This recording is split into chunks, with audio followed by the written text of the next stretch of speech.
Olá, esse é o podcast da SBO Jovem, parte da Sociedade Brasileira de Oftalmologia, que traz todo mês um bate-papo com um convidado que nos inspira dentro da nossa especialidade. Eu sou a Carolina Hilgert, fellow de retina em São Paulo. E eu sou a Clara Castro, também fellow de retina em São Paulo. E hoje temos o grande prazer de conversar com a doutora Nilva Moraes, professora afiliada do Departamento de Oftalmologia da Unifesp, mestre e doutora também pela Escola Paulista de Medicina.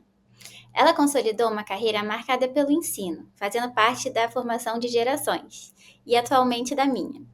Foi marcada também pela pesquisa e pela assistência à retina e vítreo, sendo uma sumidade em retina pediátrica. A doutora Nilva é um ícone da oftalmologista e da escola, muito respeitada e amada por todos que têm o prazer de cruzar o seu caminho.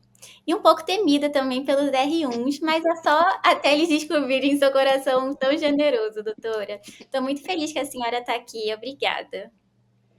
Eu que agradeço muito o convite, meninas, porque eu não mereço tudo isso que você me falou, mas uma parte é verdadeira. Eu me apoio muito no ensino, sabe? Eu acho que o ensino, para mim, depois a assistência e, por último, a pesquisa. Isso é uma característica minha, né? Então, muito obrigada a vocês pela oportunidade de ter eu aqui com vocês, tá bom? Muito obrigada, doutora. Estamos super animados e felizes. Esse é um episódio muito antecipado pela gente, né, Clara?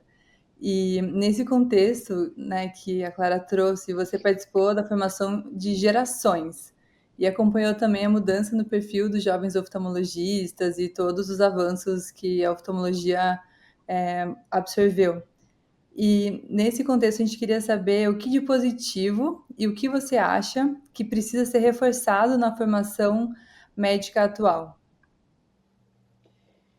Excelente pergunta. Eu passei por gerações mesmo. Esse ano que passou, eu fiz 40 anos de formada médica, né?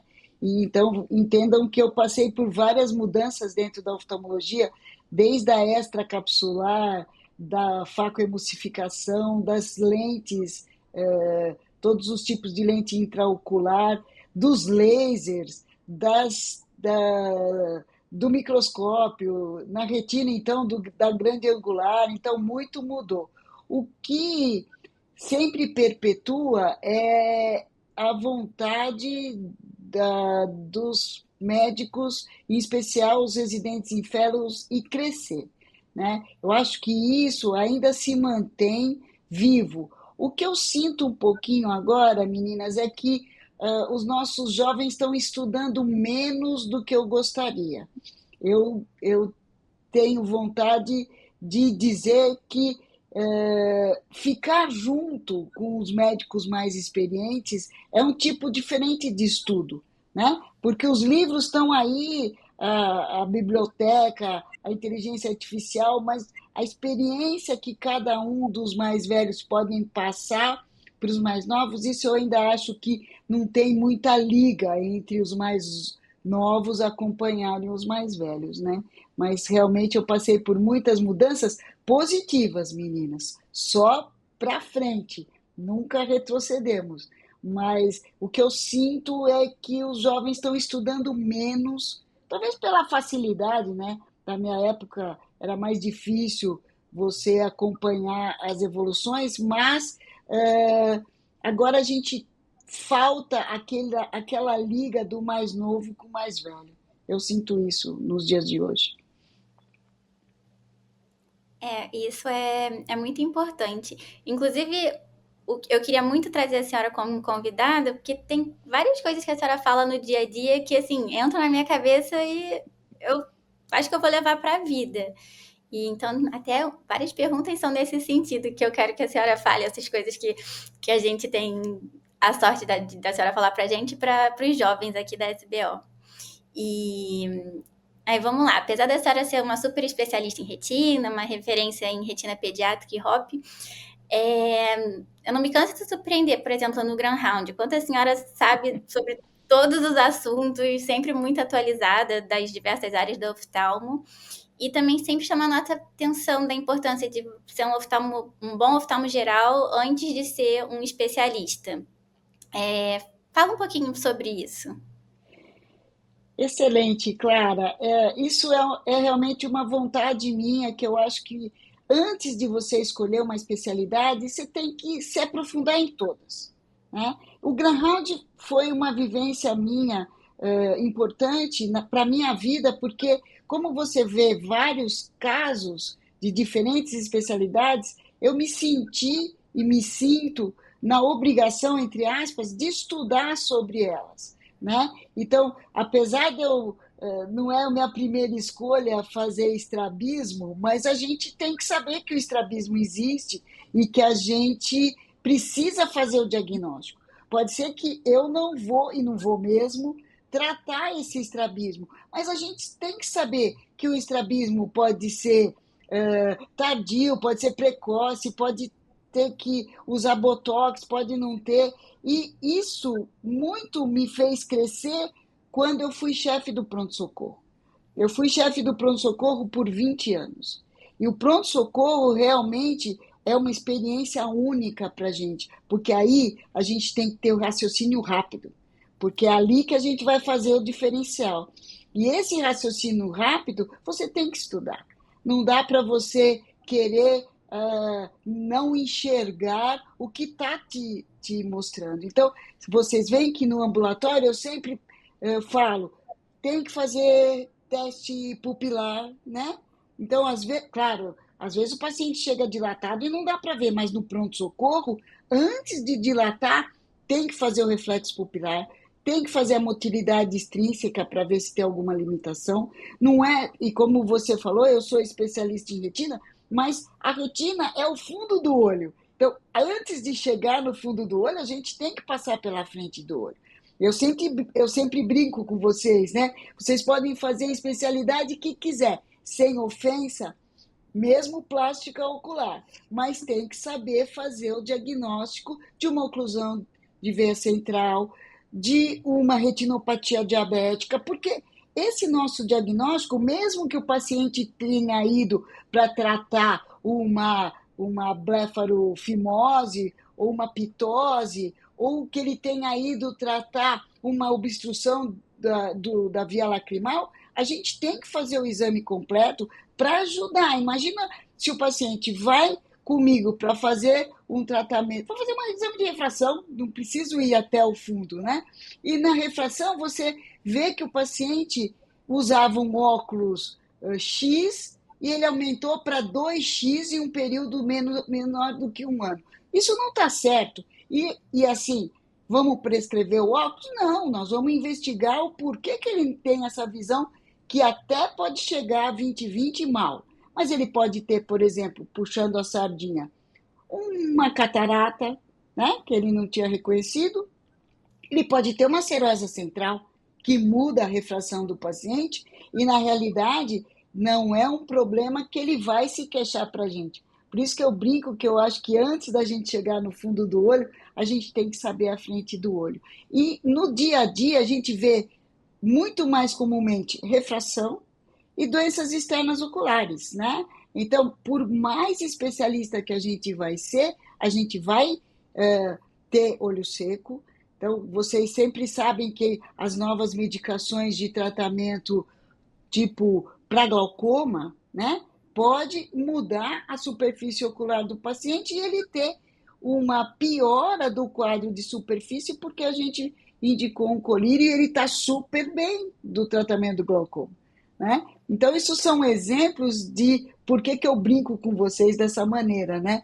Que eu, apesar de tudo, vocês têm que saber oftalmologia geral, né? Com certeza, doutora. Isso que você citou do pronto-socorro, acho que é muito importante para a gente ter em mente mesmo, até porque a emergência vai chegar para todo mundo vai receber, nem que seja alguém próximo, que vai ter alguma queixa ocular e você vai ser a referência. E uma coisa que o doutor André, que é o meu chefe, o doutor André Maia, sempre traz também para a gente a importância de você entender o olho como um todo, porque você precisa ter alguma intimidade com o olho, você precisa entender as estruturas. Então, puxando, né, para o nosso lado da retina cirúrgica, você vai passar uma faixa, você tem que ter uma noção da movimentação ocular extrínseca, vai acontecer alguma complicação, alguma restrição, você precisa entender, sabe, que você pode ocluir uma artéria, as coisas podem acontecer. E também para você saber manejar as complicações dentro da sua subespecialidade. Tipo, uma complicação muito frequente na retina é o glaucoma. Se você não sabe tratar bem e prescrever um colírio, você vai ter que encaminhar uma pessoa para tratar uma pressão alta, sabe? Isso realmente é muito importante a gente ter em mente. E para a senhora, quais são os principais valores e objetivos que um oftalmo em formação e início de carreira deve prezar? E quais são os diferenciais que, na sua opinião, realmente fazem um médico se destacar? Olha, o paciente e o paciente. Se você tirar o foco do paciente, você não vai crescer e você não vai ter um diferencial. Hoje, se você pensar, vamos voltar para a nossa subespecialidade retina.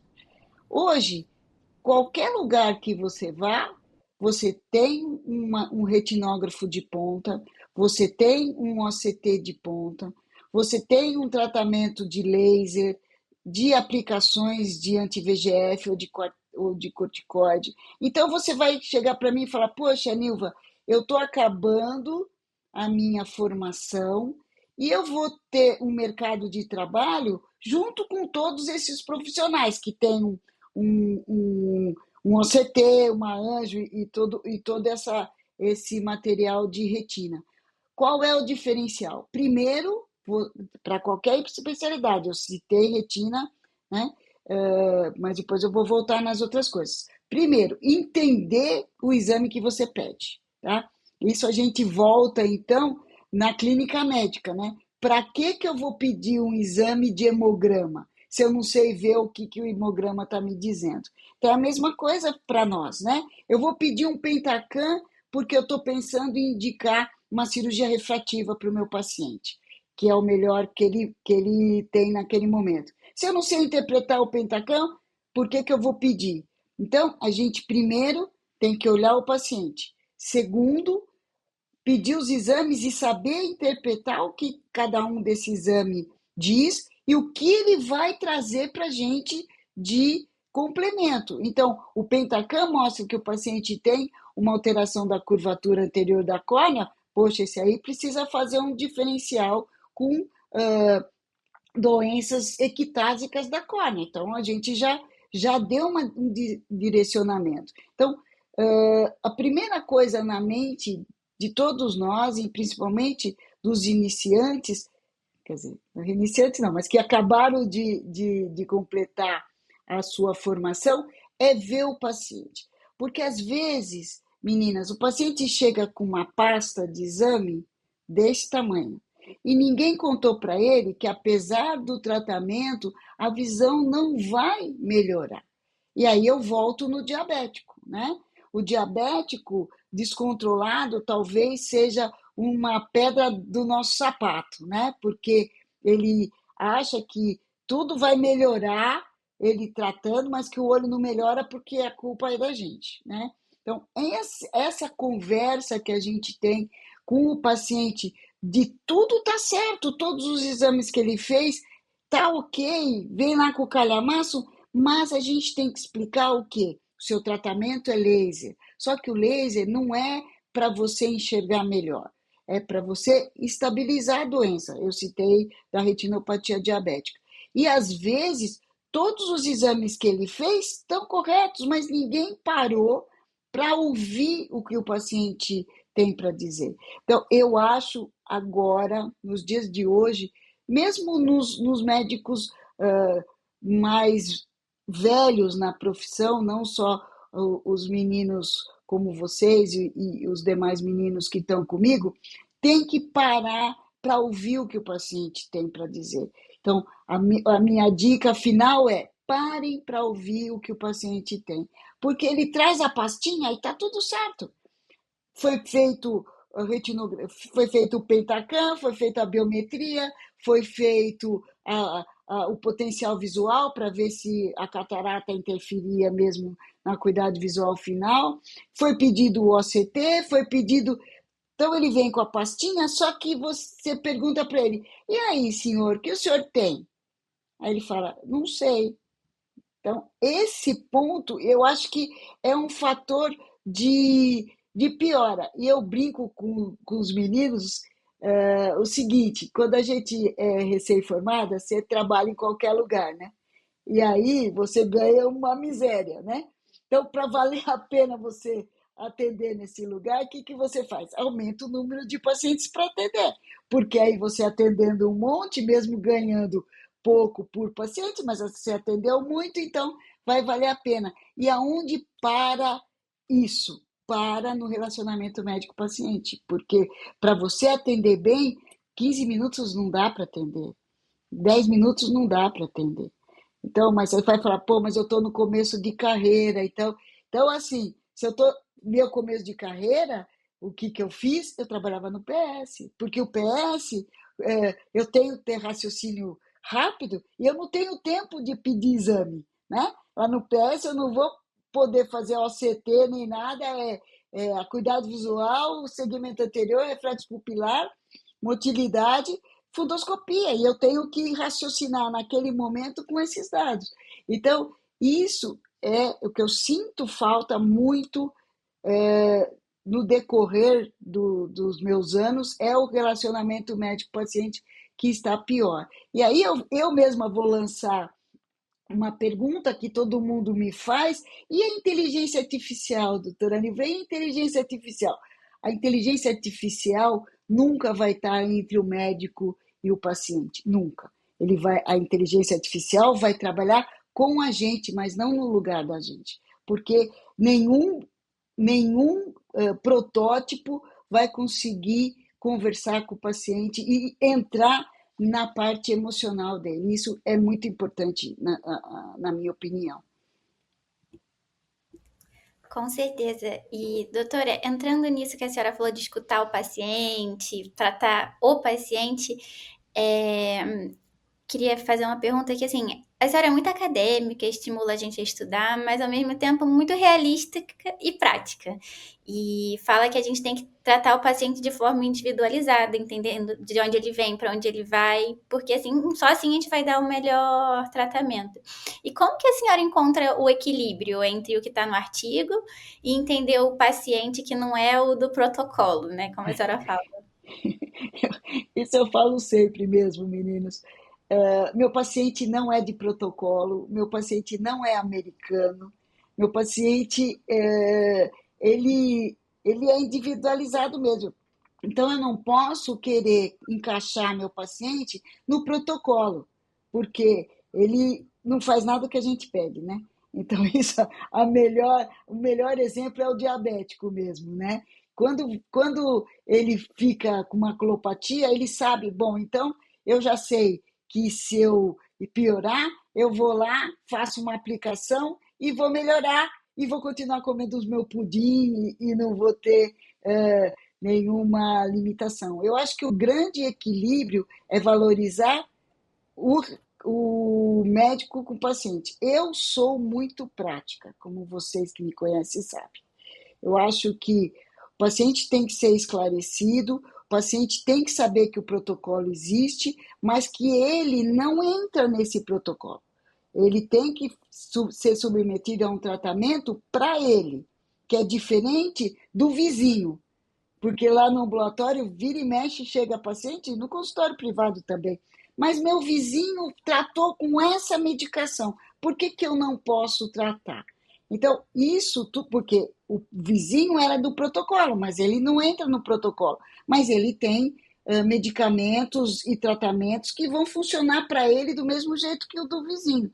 Então, eu gosto de ter essa individualidade, só que às vezes você não tem acesso a tudo que a gente pode oferecer, né? Às vezes o paciente não consegue ter todo o que a gente pode oferecer, tanto de tratamento como de acompanhamento. Mas saber que o paciente de protocolo é diferente do nosso paciente do dia a dia, esse já é um diferencial, né? E doutora, uma curiosidade que surgiu agora. Realmente, cada paciente é um paciente, mas quando você vai conhecer um paciente, quando ele chega no seu consultório, vai começar a anamnese e tudo mais, como que você conecta com o paciente? Porque eu entendo que você é muito reconhecida por retina pediátrica, então muitas vezes você conecta com os pais, né, e vai ganhando a confiança da criança. Mas você tem alguma dica nesses dois cenários? Um, quando é uma criança menor, então que tem sempre o responsável próximo, e dois, quando é um paciente adulto que te procura por alguma outra queixa? Nos dias de hoje, Carol, os pacientes que vêm a mim, tirando a retina pediátrica, são para ouvir outras opiniões, tá?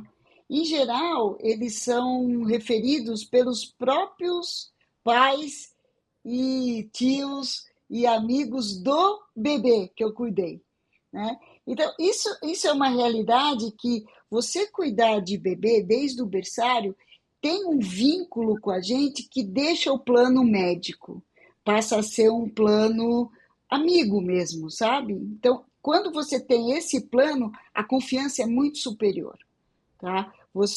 E assim, nem todo caso vai bem, né? Você trata e mesmo tratando, você tem sequela. Mas o que é muito gratificante para mim é mesmo com a sequela, o paciente continua comigo e traz o vizinho e traz o vô. Eu brinco que meu consultório é assim, vem o prematuro, né? Depois o Liang faz a refrativa da mãe e do pai e eu opero a catarata do avô e da avó. Então, mas começou tudo com o prematuro. Fora esse cenário que eu coloquei com vocês, todo mundo me conhece do Grandhound, então eles me encaminham, e aí, assim, são outros colegas mesmo, de outras cidades, de outros estados, que já ouviram várias opiniões e querem ouvir a minha opinião. E isso eu coloco para vocês, que são aqueles pacientes da pastinha, que só falou, não, só faltou o quê? O seu médico está super certo, mas faltou esse acolhimento. Acho que essa é a palavra mais importante, o acolhimento, o paciente se sentir acolhido pelo médico. E isso no meu consultório é muito assim, aquele que abraço, beijo, pergunto da família e como é que está o avô, a avó. Então, esse acolhimento, eu acho que é um diferencial das pessoas virem até mim no consultório privado.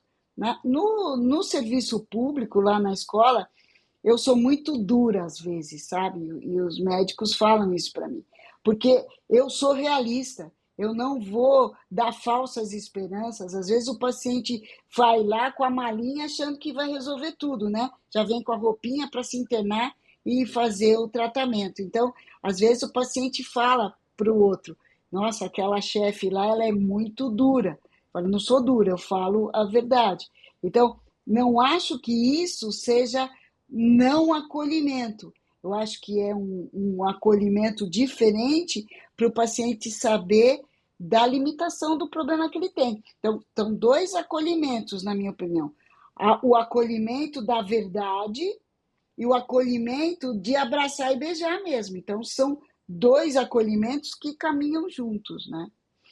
Nossa, verdade, doutora. Não tinha pensado nesses diferentes tipos de acolhimento, porque o paciente entender a limitação dele, que ele tem que se reprogramar na vida, o que ele vai fazer agora, é muito importante. A gente ficar com medo de ser duro, como a senhora falou, mas é essencial.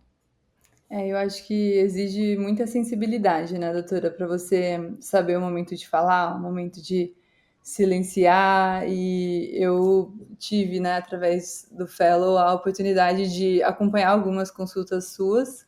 E realmente, assim, é uma dinâmica totalmente diferente quando vem os pais, às vezes de outra cidade, outro estado, e vem super com medo, né? Não sabem o que vai acontecer e tudo mais. E esse acolhimento faz toda a diferença. Às vezes até uma responsabilidade compartilhada, né? Da importância do segmento, de né, do pós-operatório e isso, assim, né? E chega cada caso para você, né, doutora?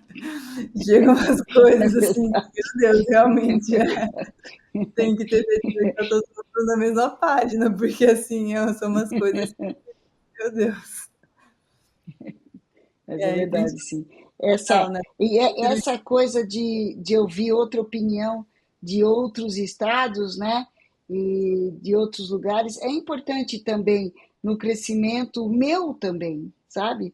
De você saber que ainda tem muito chão pela frente, né? Que a gente ainda não está estagnado. Todas essas mudanças, aí eu volto, né? Em 40 anos, o que a oftalmologia progrediu, e ainda vai progredir, né? A gente tem uh, vários novos tratamentos, novas tecnologias, novos lasers, novos, né? Terapia gênica. Então as coisas ainda vão progredir muito, né? E a gente tem que estar sempre com a cabeça aberta de saber receber isso e não achar que estamos estagnados, né? A gente não é porque eu tenho 40 anos de formado que eu não tenho muita coisa a aprender. Eu aprendo muito com vocês. Então, uma das coisas de eu estar aqui com vocês hoje no SBO Jovem é porque isso eu aprendo muito com vocês. Claro que a gente tem uma conexão professor-aluno, mas eu aprendo muito, vocês não imaginam como. Eu estou sempre de olho para saber onde que a gente pode melhorar, né? Melhorar em tudo. Isso é Doutora, muito fico feliz com legal. as palavras. E já que a gente está numa uma parte mais prática aqui do podcast, eu acho que não podemos desperdiçar sua presença aqui e para pedir dicas de um exame de uma criança ou de um bebê. Porque tem muitos serviços que às vezes não tem, né? A pediatria. E a senhora realmente hipnotiza as crianças e o bebezinho também. Fala um pouquinho pra gente disso. Eu acho que a gente tem que separar, isso é um fato. Eu raramente anestesio criança para examinar, tá? Raramente. Claro que se é impossível examinar, é outra coisa. Por exemplo, você fez um primeiro exame no pronto-socorro e suspeitou de ter um trauma aberto, não tem dúvida que a gente vai anestesiar essa criança, complementa o exame e já faz a sutura se for necessário. Mas no ambulatório, no meu consultório, eu não anestesio. Como é que eu faço? Criança, bebê é super fácil, porque o bebê não faz bel, né? Ele fica olhando lá para você, então é muito tranquilo de examinar bebê. Sempre com a pupila dilatada. Isso eu não abro mão em qualquer idade. Sempre com a pupila dilatada. O bebê, como é que eu faço? Põe no colo da mãe? Então, às vezes surgem essas dúvidas, né? Ciclomidral, Sim, sim. fenilefrina. Eu ainda gosto, o pediatra não gosta muito, sabe? Que a gente usa fenilefrina, não.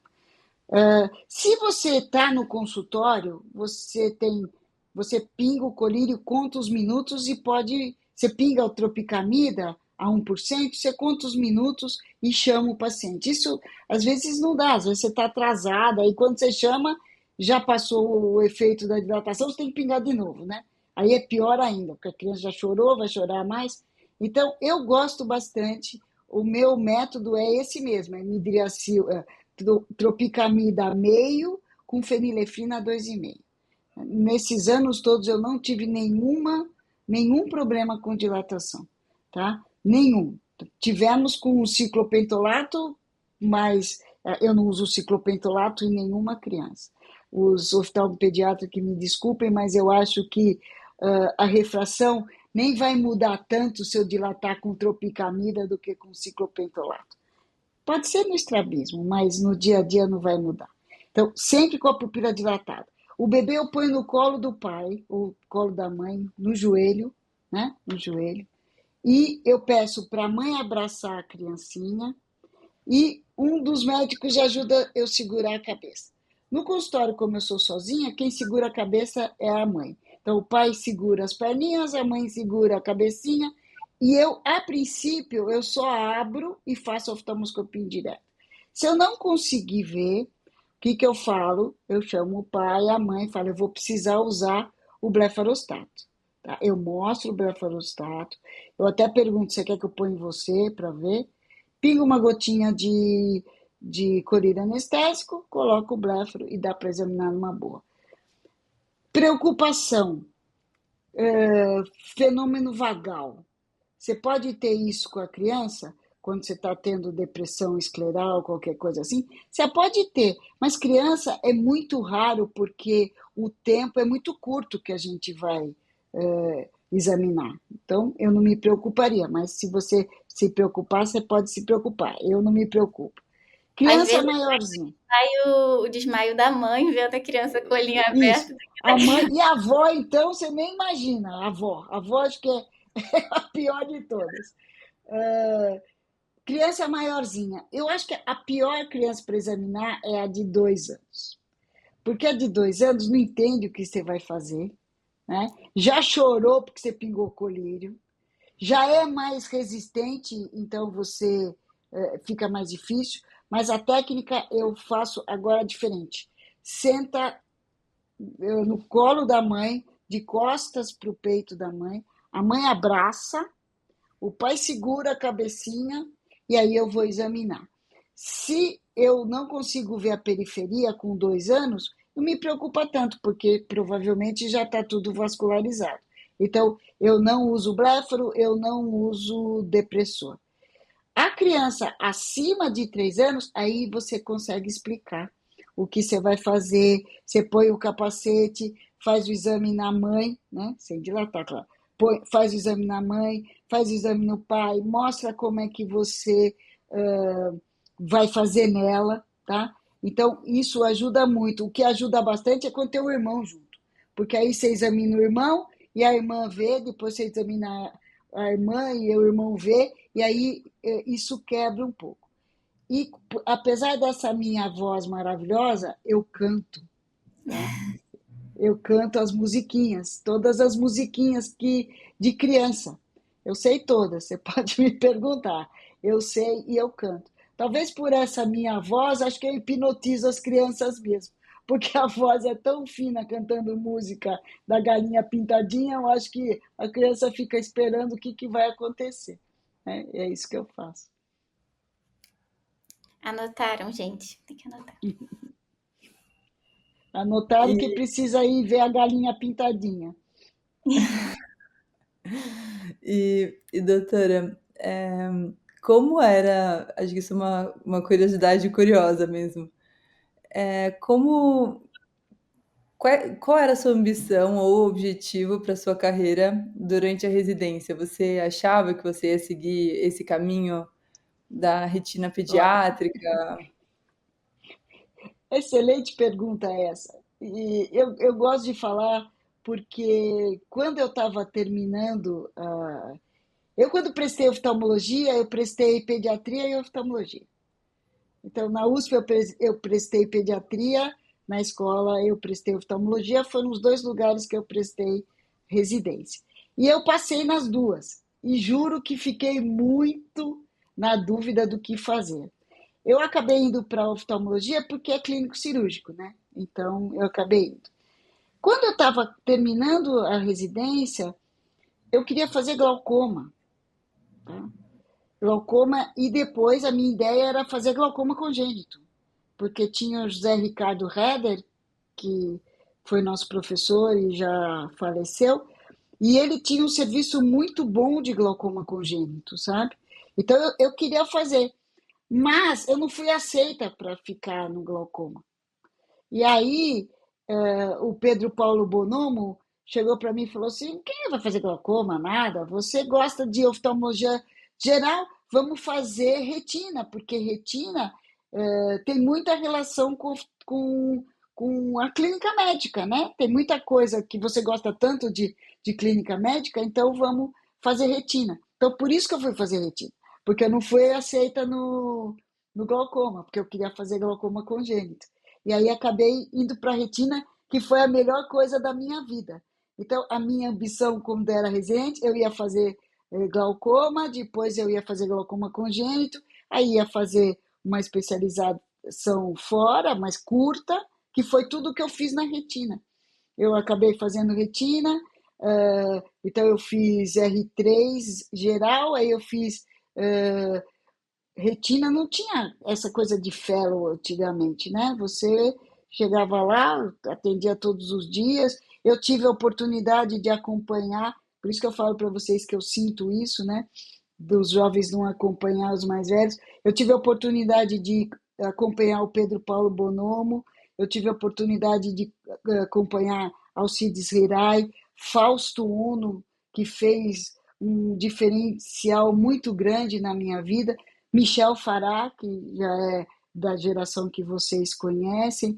Então, essas pessoas foram muito marcantes na minha formação. Mas, assim, a cirurgia na escola não tinha. Então, a gente ia ver os médicos operando em outros lugares, porque a gente não tinha todo o equipamento na época, o que a gente tinha, por exemplo, no Hospital Santa Cruz, que a gente tinha no Einstein. Então, para a gente ver cirurgia vitro-retiniana, a gente acabava tendo que acompanhar os chefes, porque lá na escola a gente não conseguia.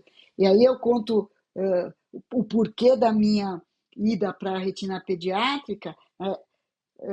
Nós tivemos um convidado que foi na neonatologia. Quem convidou foi o pessoal da neonatologia da escola. Aí esse médico oftalmologista americano chegou para o pediatra e perguntou assim: quem faz a triagem da neonatologia? Aí ficou um olhando para a cara do outro e não tinha ninguém que fizesse. Aí a chefe da neonatologia foi lá na retina. Quem quer fazer fundo do olho no berçário, né? Aí eu fui, né? Mas pergunta se eu sabia alguma coisa, né? Eu não sabia. Então, eu brinco que quando eu fiz minha tese de mestrado, alguns casos passou batido, porque nem os meus orientadores sabiam ver a retinopatia da prematuridade. Então, aí eu fui para fora, vi, acompanhei o Dr. Tracy, que também já faleceu, e ele me deu dicas de como examinar, e aí que eu comecei a ver e cheguei à conclusão que eu não via antes, né? Então, tudo isso, por isso que me enveredei para a retina pediátrica. E vou falar para vocês que isso eu realmente galguei no meio das pedras, porque não tinha quem me mostrasse. Então, talvez nos dias de hoje eu tenho tanto interesse de falar: venham ver, vão comigo, venham aprender, mesmo que você vá fazer plástica ocular, venha saber que existe e que pode, porque a gente muda a vida, né? De repente, hoje eu estou aqui com vocês e amanhã vocês se mudaram para o interior do Acre sem nenhuma alusão a nada e que a sua vida vai se tornar com outro rumo, né?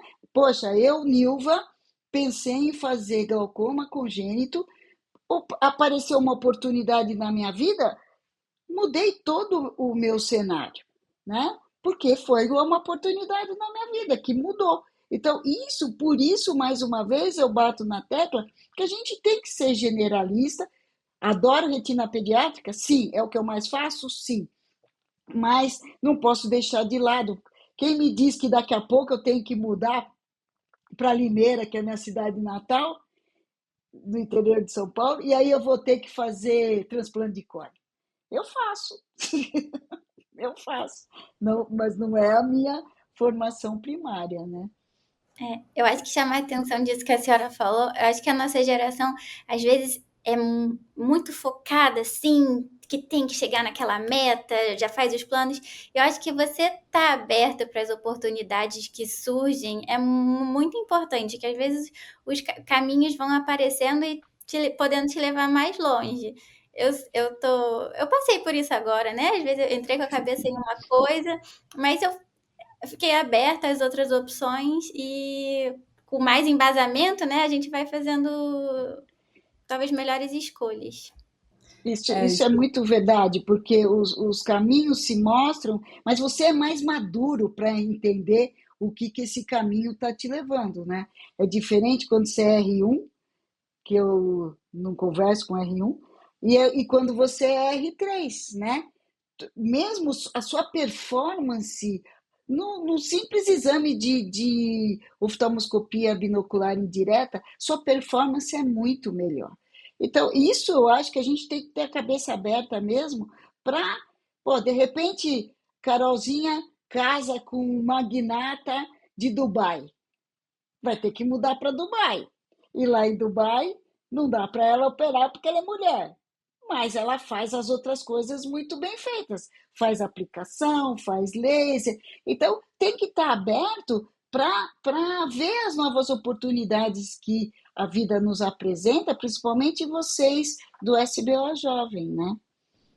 Nossa, doutora, essa sua fala agora e a anterior tem tantas camadas assim que a gente poderia destrinchar e fazer um podcast de 2 horas. Mas eu acho que também trazendo um pouco do que a Clara disse, acho que a nossa geração acabou entrando dentro da oftalmologia num momento onde tudo é muito subespecializado, sabe? A gente tem terapia gênica, a gente tem transplante de retina, transplante de EPR, enfim, isso falando da área que a gente está. Então acaba que realmente a gente entra achando que a gente tem que ser muito bom no detalhe, e talvez as gerações anteriores ganharam muito no todo, porque eu, né, tenho, meus pais são da área também, e meu pai fez, quando ele chegou em Campo Grande, cirurgia de estrabismo, porque precisava fazer, entendeu? E ele sabia fazer, tinha aprendido, ele tinha mão, na época, como a senhora comentou, não tinha fellow, então a mão era outra, né? E realmente, assim, eu acho que a gente ganhou, graças a Deus, em muitas coisas, acho que a gente tem muitas respostas, né? A gente conversou com a doutora Dani Ferrara, e ela falou como que mudou a relação e o consultório dela com a chegada dos anti-angiogênicos. Então, acho que nós somos oftalmos muito realizados, porque a gente consegue trazer muita luz assim para muitas doenças, e acho que cada vez mais, né? Mas a gente perde muito nessa primeira parte e em muitas outras, né? Em relação ao nosso foco e tudo mais.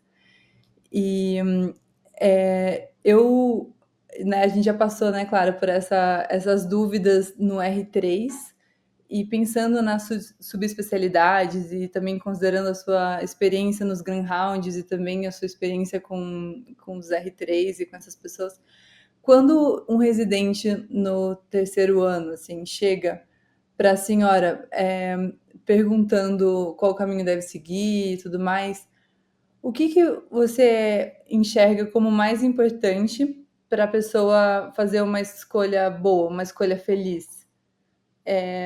Você acha que ela tem que acompanhar muito os profissionais bem-sucedidos dessa área que ela pensa em atuar, para entender como é o dia a dia, porque muitas vezes é diferente dependendo da residência que você faz? Ou você enxerga um pouco mais em relação ao perfil da pessoa, perfil de personalidade mesmo? Você enxerga esse estereótipo nas diferentes áreas? Como que você vê isso? Uma coisa eu fiquei super contente que você falou. Primeira, primeira escolha é ser feliz, né? Então você, para escolher, você tem que falar, eu vou ser feliz fazendo isso, né? Eu enxergo muito dos meus residentes. Não sei se é porque eh, eles me chamam de mãe Nilva, né? Meus residentes me chamam de mãe, porque diz que eu olho eles não só como médico, mas como uma pessoa, né? Eu sei da dificuldade, muita gente está fora, vocês estão fora, é difícil morar sozinho. Então eu sou meio mãezona mesmo.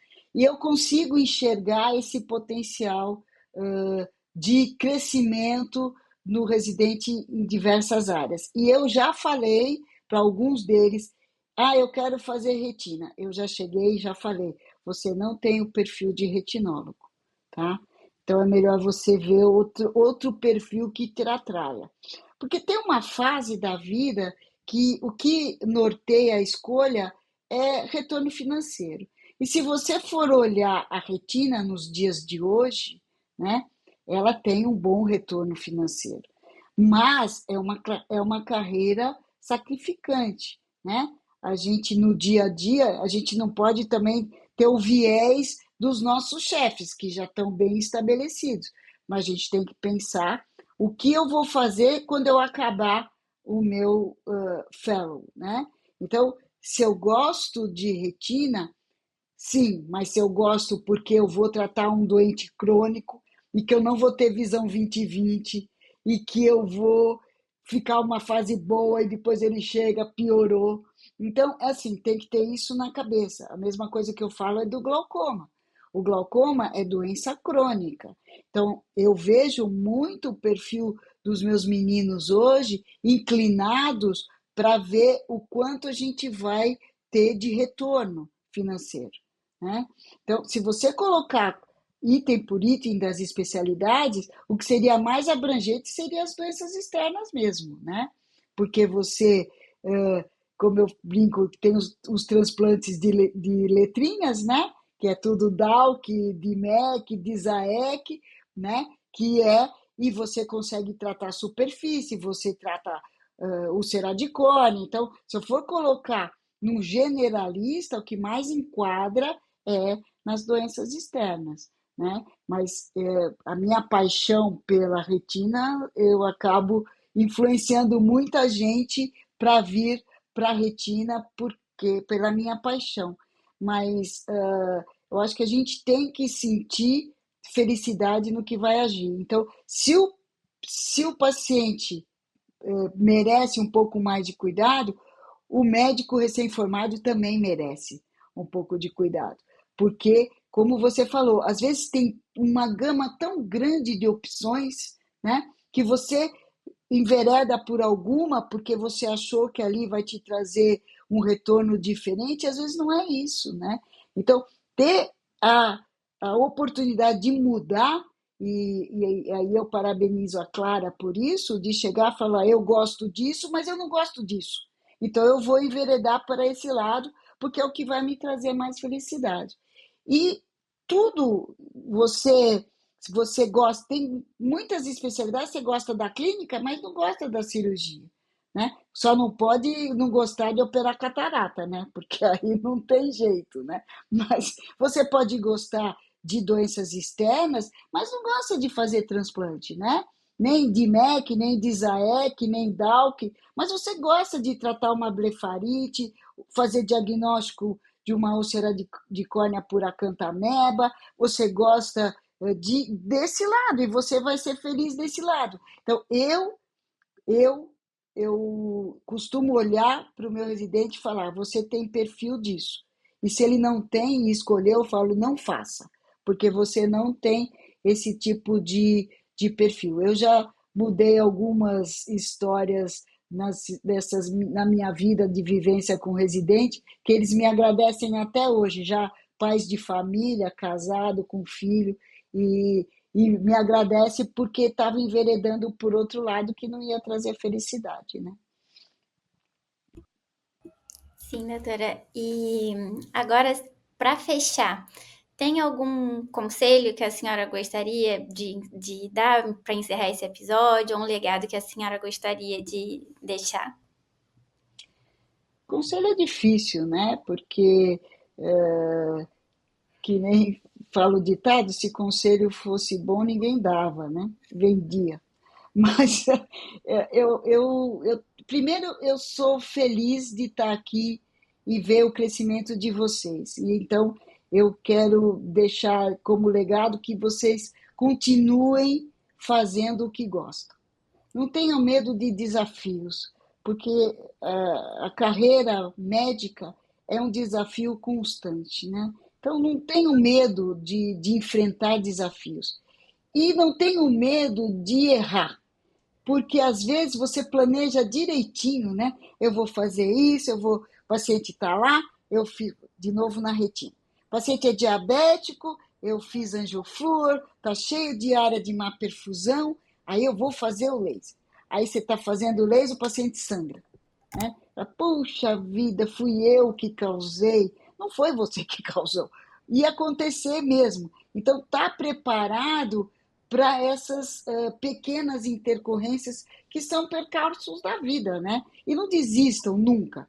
Vão para frente, vai tropeçar, vai escorregar, mas tenham sempre em mente que a gente, sempre, médico, residente, fellow, nunca estão fazendo uma coisa se não é para o benefício do paciente. Então a gente tem que ter como foco o paciente e nunca desistir. Vai cair, vai escorregar, mas não pode desistir. Tem que seguir em frente, porque a vida vai mostrar coisas melhores para vocês e para mim também, né? Ai, doutora! Eu e a Clara, eu olhava pra Clara assim, ela tava assim, eu tava assim também.